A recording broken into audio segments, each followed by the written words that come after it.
So now we're going to talk about diabetes and obesity. They are all quite correlated because, as we know, when you are obese, you are fat. So most of the time it's because you have elevated insulin problem, and you have elevated insulin problem, it means you have pre-diabetics. And of course, to a point, if we measure your HbA1c, which is a 3-month average of your sugar level, and we can confirm that because you exceed 8.4, meaning you are already diabetics. And of course, you don't want to get diabetes because there are many problems of diabetes complication that you will suffer when you have sustained diabetes.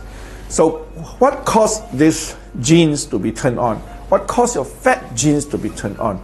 Well, our ancestors, including all animals, doesn't have a chance to always be able to have access to food. We have to hunt for food, search for food, walk miles, perhaps run for our food, and we use a lot of energy. So whatever we eat is hardly enough to search for food.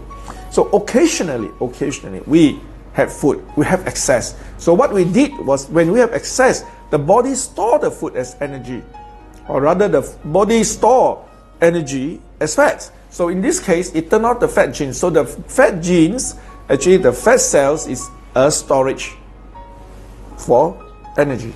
So we humans, or even animals, face famines, and at time we are sick, and we cannot hunt, we cannot go for food. So we need to utilize the storage energy in our fats in order to survive.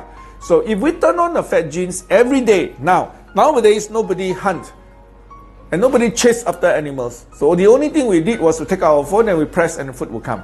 And nobody exercise either. So we're not going to run for miles, walk for miles. No, we don't. So we are not using that much energy. But every day we are eating food. So every day we are signaling to our brain is signaling to our cells, store it. That's why you're getting fatter and fatter. That's why your insulin level is getting higher and higher. That's why you have diabetes. That's why you become fat. So the way to get you out of this is to give you food that doesn't convert to energy that fast. We call GI, glycemic index. Food that is releasing in your body the sugar level very slowly, so they have more time to utilize it. Food that doesn't drive your insulin level up, we call it insulin index. So we know how to take you on to this. These are actually, we call metabolic food intolerance. So we look into your condition and we can compose a diet based on your requirement.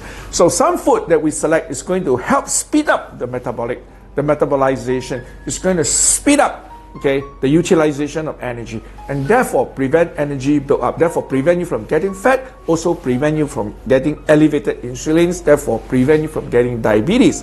Now, if you have diabetes, so therefore what we are going to do is recommend sustained life change in order to make sure you have reduced insulin level, and therefore your body is going to become more and more sensitive to insulin, and therefore you are going to recover. And this is a lifestyle change program, basically surrounding the correct type of food to eat. So you need to know what to eat that is slowly releasing sugar in your body, and what to eat that is helping you to burn the sugar.